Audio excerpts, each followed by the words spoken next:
Hello, this is Jamie with Stonemeyer Games, and today is September 11th, 2019.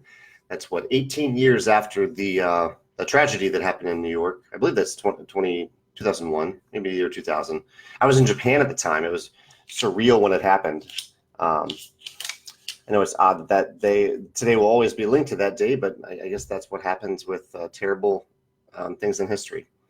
So my heart goes out today to everybody who suffered personally as a result of that tragedy. And thank you for joining me today so we can celebrate what we've built since then. And also celebrate some birthdays. Today is Megan's birthday, my girlfriend. And so I'm excited for her birthday today, which is, it's a weird mix of the two. I'm sure Megan has gone through some interesting things with that, given that it's a day associated with tragedy, but it's also a day to celebrate her life and other people who are born today. I got to celebrate with Megan this past weekend because we went to Kansas City to hang out with her parents and just have a good time in Kansas City. We played a few games there, since this is a board game show, kind of. We played an older game, a much older game called the Squirrel Game. That was a childhood favorite that her parents found as they were going through Megan's old stuff. And it was a fairly mindless game. You're not making a lot of choices, but the choices that you make are actually fairly interesting in the game. There's a lot of randomness and luck to it. But as mindless fun goes, it really hit the spot when we played it. We also played Wingspan with partners, which I really enjoyed. I posted about this on Instagram today. I partnered up with Megan's mom. Megan partnered up with her dad, and there was another couple that was joining us that they were kind of gamers, but no one was really an experienced gamer other than Megan and I. And the partnership teaching method worked really well. It helped the game go, I think, a lot more smoothly than if we had maybe partnered up more people who didn't know the game, or if we had not partnered up anyone at all. It went really, really well. And so even in a competitive game, I might keep that in mind in the future, doing some partnerships during learning games. I don't know if any of you have ever tried that, the partnership method of pairing someone who knows the game with someone who really doesn't know the game and seeing if both of those people end up having a good experience. I think sometimes it's tough because maybe the person who really knows the game just wants to play. They just want to play competitively, and the other person doesn't. But it worked out really well for us, I thought. Let's see if there are any questions before I jump into more stuff that we did in Kansas City and more random stuff that's happened over the last few days in regards to my life and to Stonemeyer Games. Let's see. Adrian says, what makes me most proud of the Tapestry launch? Most proud. That's a good question because it's not really in hindsight yet because we have so much fulfillment to do. The fulfillment center in the U.S. has been working super, super hard to get out the many, many thousands of shipments that they're working on. I think they're on pace for about 500 a day, but it's going to take them some time. So even Champions, I sent out a note yesterday. Champions, it's going to take this whole week and maybe even into next week to get through all those Champion orders because so many orders came in. Even if you ordered like within the first 30 minutes or hour on Wednesday, there were thousands of orders then, and the people working at the fulfillment center are human and they're doing the best they can. But yeah, it's a lot of orders to get out. So anyway, Adrian, and that's just the US. In Canada, they're still kind of organizing things. I think they're starting to ship things out. Australia, I think they're starting to ship things out. And same in UK will take until next week until the order even arrives. And then we have restocks because we had to send even more stuff from the US to the various fulfillment centers. But we're still on track to what I basically originally said, which was we will deliver in September. And hopefully, I mean, some people are already getting their games, but they'll be spread out throughout September. Did I say November then? September, throughout September, for people to get their copies of Tapestry and the metal mechs. Anything else that was ordered within the last week, mostly Tapestry and the Scythe metal mechs are taken, will take a little bit of time to get there. So Adrian, I don't know if I'm proud of anything yet, because I like to see that fulfillment center process followed through completely. But hopefully I'll be proud of it pretty soon. And I'm proud of what the fulfillment centers are doing so far. Definitely, they're working hard. Matilda says, or Maddie says, are you going to be at Pixel Pop Festival this weekend? No, I have a pretty packed weekend, but I hope you have a great time there. I spoke on a panel there a few years ago and had a great time. It was when it was at the Science Center. I think it's moved location since then. Charles says, lots of neat games on Kickstarter right now. Are you following or backing anything currently? I was going to mention this, Charles. Actually, I'm glad you brought this up. I backed After the Empire, I think last week when it relaunched. and it just looks really cool. I'm very curious to see how it plays. I've heard good things from people who have played it. That's from Gray Fox Games, another company here in St. Louis. But yeah, it looks really cool. So After the Empire is the one that I'm backing right now. I'm also following some other ones. People have asked me if I'm backing the Yado deluxe version, and I'm still on the fence about it because I own Yado, and I'm happy with it as is, and so I don't know if I need to also buy the deluxe version, but we'll see. I really do love that game. Grant says, where's the chocolate? The chocolate of the week this week, I mentioned a birthday. Megan's birthday is today, and so I'm going to, for her and for people who attend my game night on Wednesday, I'm going to grab some cupcakes today. So there will be several chocolate cupcakes among them. But I don't have anything to show you yet because I have not acquired them. But the chocolate of the day will be chocolate cupcakes. Michael says, any chance we can get you out to PAX Unplugged?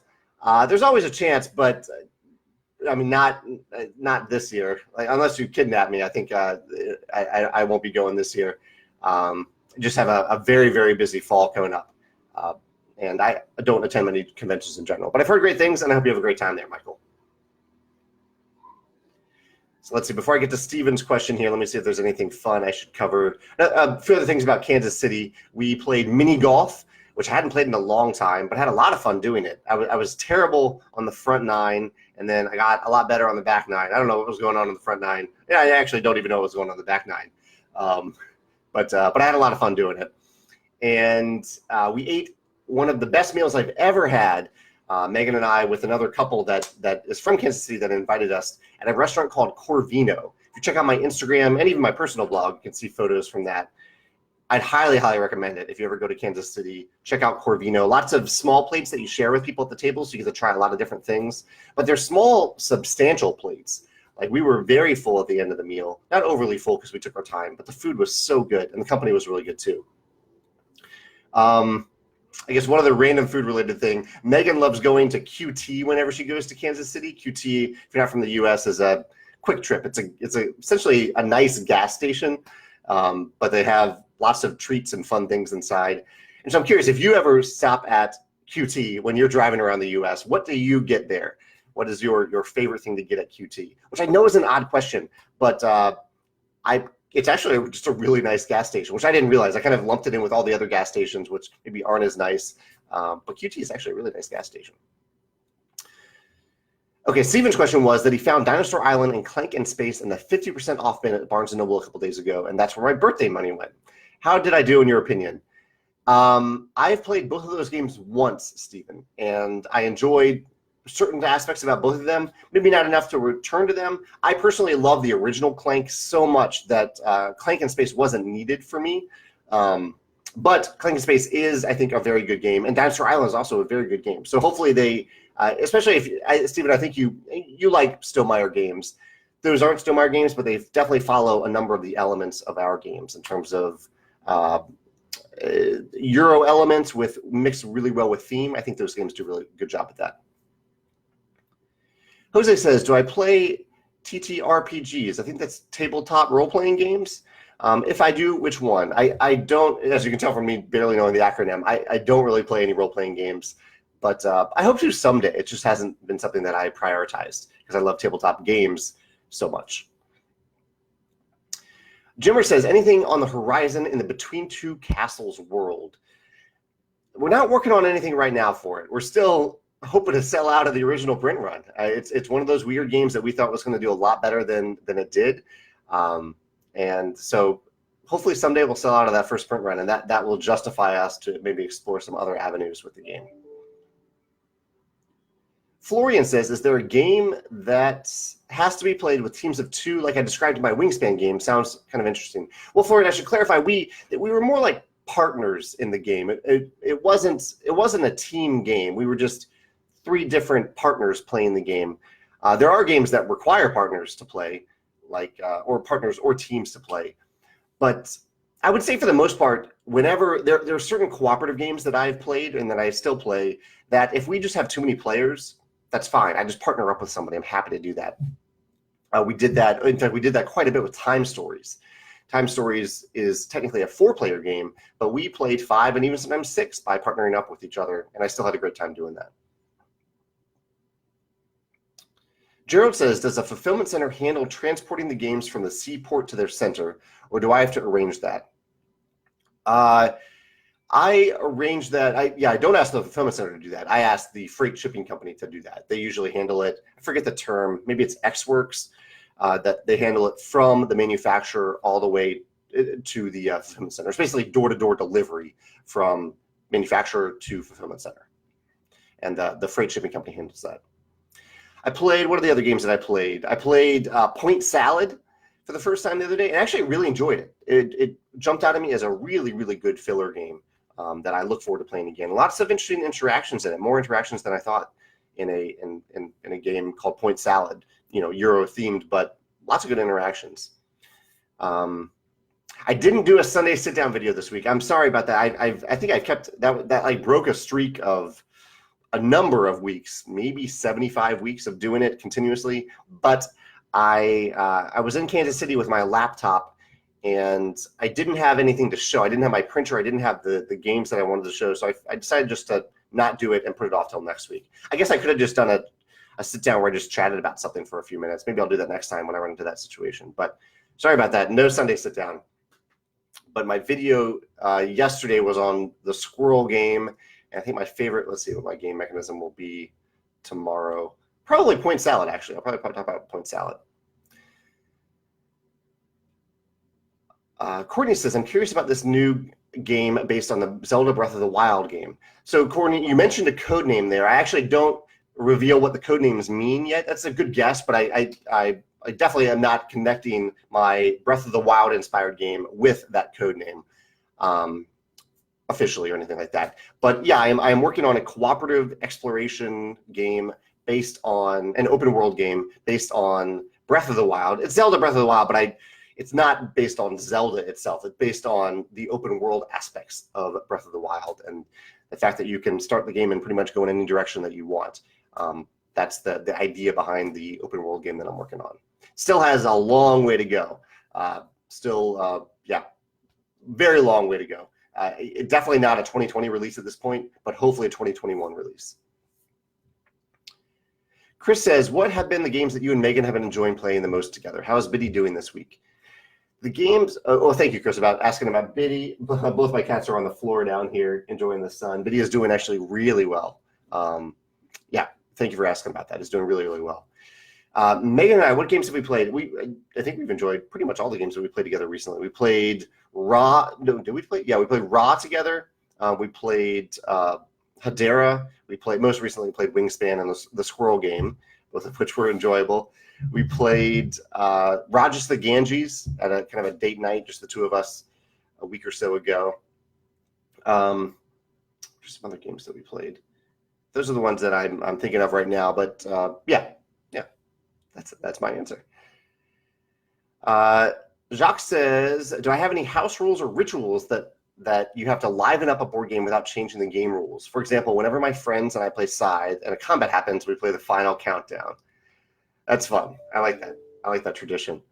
Well, I'll tell you one that I did for a little while just for fun, and then we stopped doing it for a reason. You can see on the way back there, right there, there's a cowbell. I'm pointing at the wrong thing. Right there, there's a cowbell right there. That is the Swiss Game of the Year award, which I was awarded for Scythe in, I think, 2016, maybe 2017. Depends on when they got it in Switzerland. And they sent me this giant bell, and it's a real cowbell. And so for a while, kind of as a joke, whenever I won a game, which is not all that often, won any game, I would ring the cowbell at my game night. And this lasted like 2 times because the cowbell, it's a real cowbell, and it is very loud. And so maybe I did it more times than that because I'd like kind of soften it, I'd buffer it, but it is a very loud bell. And so, and I don't like the idea of rubbing in a victory or anything like that, even in jest. So I stopped doing it after that. But for a while, I did that just for fun. James says, do I know how big the box is that Tapestry is being shipped in? Wondering if it will fit in my large mailbox and worried if it will be jammed in the mailbox. I don't know that, James. I know that Tapestry is 30 by 30 by 10 centimeters, but I don't know how big the packaging is. It might even depend on the fulfillment center, depending on your area, because we use 4 different fulfillment centers. Michael says, kidnap it is. That wasn't a suggestion, Michael, to kidnap me and take me to PAX Unplugged. I was just saying the only way that I might actually end up there. Tony says this is the first live feed that he's watched recently. Oh, watched recently. Yeah, thanks for joining us, Tony, then. Yeah.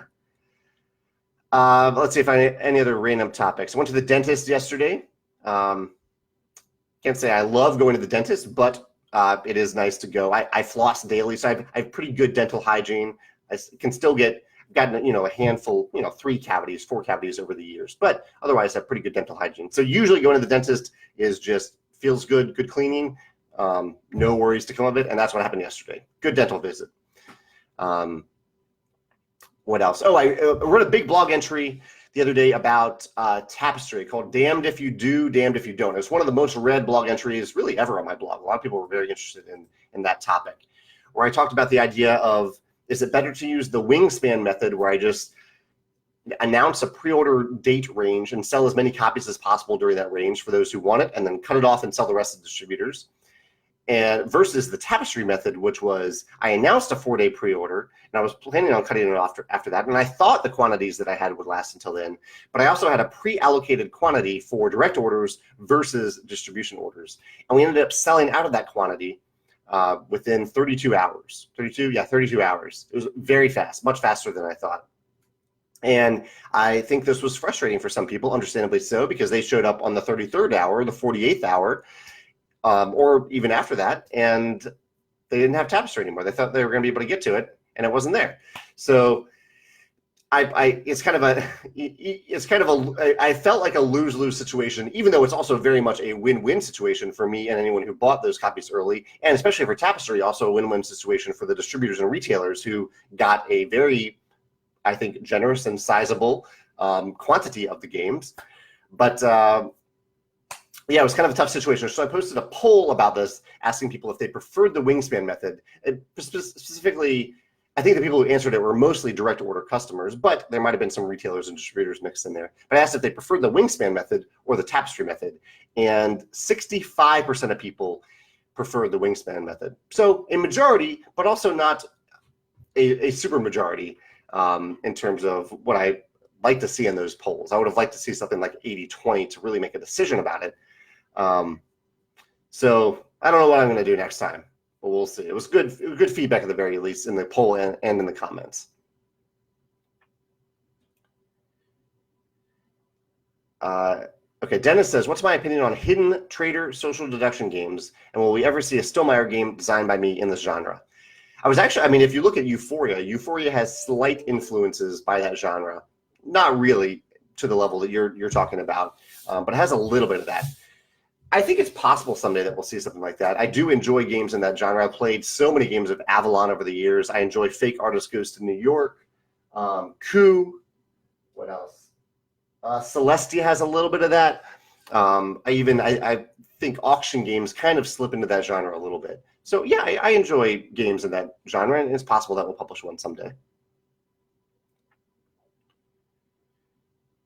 Okay, Nathan says, were the backs of the Civ mats and Tapestry intentionally printed upside down? I wouldn't, well, depends on who you're talking to. It was a little bit of a communication mix-up between me and Panda. Obviously, the backs of the mats don't really matter. They're face down on the table when you play, but ideally they would have been flipped a different way. It was the artist did something a little weird with it that we had to tweak, and that tweak didn't, well, the tweak got communicated to Panda, but they thought it was the other way. It was a whole weird thing. Fortunately, it doesn't matter in terms of gameplay at all. But no, it wasn't my intention for them to end up that way, I think is the best way I can say it. And no, yeah. Jose says, is it true that Charterstone is out of print? If so, any chance for another legacy game from Stonemaier Games? Charterstone is currently out of print. I am open to certainly printing more copies if there's enough demand for it. We printed so many copies with the original print run that the market was kind of flooded for a while with Charterstone, and it's just now starting to back out. Like, let me look on Amazon, for example, or I'll look on Amazon to see if Charterstone is even there for the price that it was for a long time. Yeah, Charterstone is still available on Amazon. I know Amazon isn't the preferred choice for a lot of people, but it still appears to be there. It might be there on other websites too. But yeah, someday it might. As for another legacy game, there's nothing in the works. No, there are games with persistent stories that I might tell, but probably not in the legacy format. Grant says, what did I see in the After the Empire Kickstarter that made me pledge? Well, Grant, to be honest, I have some friends at Gray Fox Games. I like what they do. I know how much work they put into it, and it looks like a pretty cool theme. The idea of something being destroyed and then you build back up and then it gets destroyed again, you build it back up. That's I think that's hard to do in a fun and engaging way, and I trust them to pull it off. And so that's why I backed it. James says he recently backed Merchant's Cove. Noticed that I did also. What's my take on that game so far? I'm partially impressed on the different mechanisms for each player. This is one, I believe, James, I rarely do this, but I think I was a very low-level pledge on this one. I don't think I've even gotten the game yet because it was a little bit more expensive than, well, it's more expensive than for me to make a gut instant purchase. But it does look really interesting. I love the asymmetry. I guess I'm a little worried about it because I love what Root did to make learning the game so easy, despite how hard it could have been to learn those asymmetric factions in Root. They did it really well, and I think that's really tough to do. And some of the reviews I watched seem to indicate that it was still fairly difficult to learn the game. So I'm just worried about the game getting to the table due to that. But feel free to correct me. If anyone's watching this and that is no longer the correct information, let me know, because the game looks really, really cool. I just want to be able to get it to the table in terms of teachability and learnability. John says, any solo games planned? Pretty much all of our games, John, have solo modes that are designed by a team of solo designers that specialize in that. So I would say yes, like all of our games are solo games. And multiplayer games, and so we do have a number of solo games planned. Chris says, have I thought about Meeple-a-thon this month? It's a gaming marathon in Kansas City that raises money for homeless youth. That's wonderful. I hadn't heard of that. I don't plan on going back to Kansas City this month. I have a very busy couple of months coming up, but that sounds like a great cause. I appreciate you mentioning it here. Let's see. Sant says, are there any board game genres Stonemaier Games won't touch for their competitive nature, like eliminating players, destroying other players' stuff, warlike mechanisms, or is there a challenge to make games in those genres that fit into my vision for the company? That's a great question. I would say that any game submitted to us needs to fit the tenets that we describe on our website, and you can see it on our submission page. They're linked to there. And they do touch upon those elements that you mentioned, eliminating players, destroying other players' stuff, warlike mechanisms. Those aren't things that we gravitate towards. Like, they would have to be done in a really special way for us to be interested in a game that uses those genres or mechanisms. So I wouldn't say it's a challenge to figure it out, but if your game has those things, and yet it also fits the our tenets of game design and our submission guidelines, it's certainly worth submitting to us if you're interested in Stonemaier Games publishing your game. Let me get a little water here, folks. I guess one of the little, oh yeah, I think actually I've covered all my updates. So I'm just going to focus on questions for the rest of this live cast. James says, so I think Tapestry would be a good game to partner up on.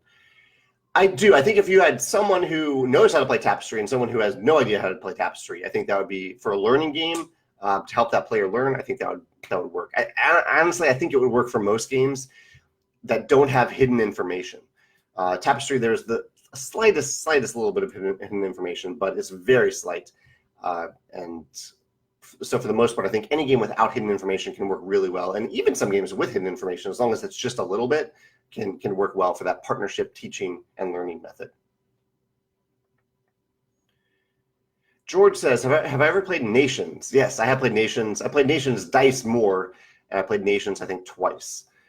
And I'm glad you had fun with it. That's great. Okay, let's see. George says, how was the mini golf session? A lot of fun. This is the mini golf that I played in Kansas City with Megan and her family, and I had a blast. I had a really, really good time. Mihir says, what is Megan's favorite Stonemaier game? That's a good question. She's very good at Wingspan. She rarely loses at Wingspan. I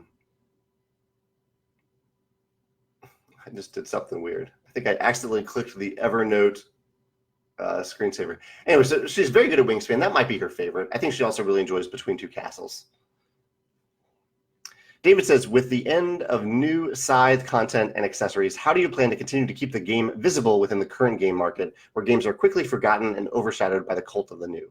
Do I think Scythe has firmly planted itself as an evergreen to continue having long legs, or do I foresee it trailing off significantly with no new products to continue bringing attention to it? I think Scythe is in a fortunate position where it's reached a critical mass of people who know how to play it, that it will continue to get to the table and new people will continue to be exposed to it. New gamers join the hobby all the time, and maybe inexperienced gamers become experienced gamers all the time and start to try out those heavier games.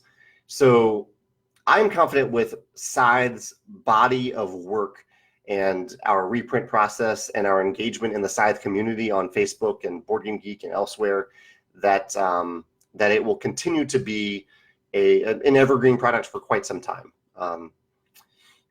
I'm maybe I should be worried about it, but from what I've seen so far, I think it has legs. I think it has quite a bit of legs, and it certainly helps that it's in the BGG top 20, Board Game Geek top 20. So people who want to discover new games, I think they're still often going to look there for those games. Maybe I will probably still continue to send it out to conventions at their play and win sections. I probably need to do that a little bit more rather than some of the newer games. And also continue to send it to reviewers from time to time so people get that type of attention to the product. Matthias says, will any of my future games not be Euro games? I don't think we have any planned games that are not Euro games, but yeah, I love Euro games, even Euro games that don't really feel like Euro games. And I think we have several of those in our collection. Scythe has strong Euro elements, but I don't know if it always feels like one. Basically, I think a lot of our games have very strong themes to them, and I'm proud of that. That's something that we look for in all of our games. And I like it when players have agency in their choices. So the opposite of Euro is often seen as a meritocracy.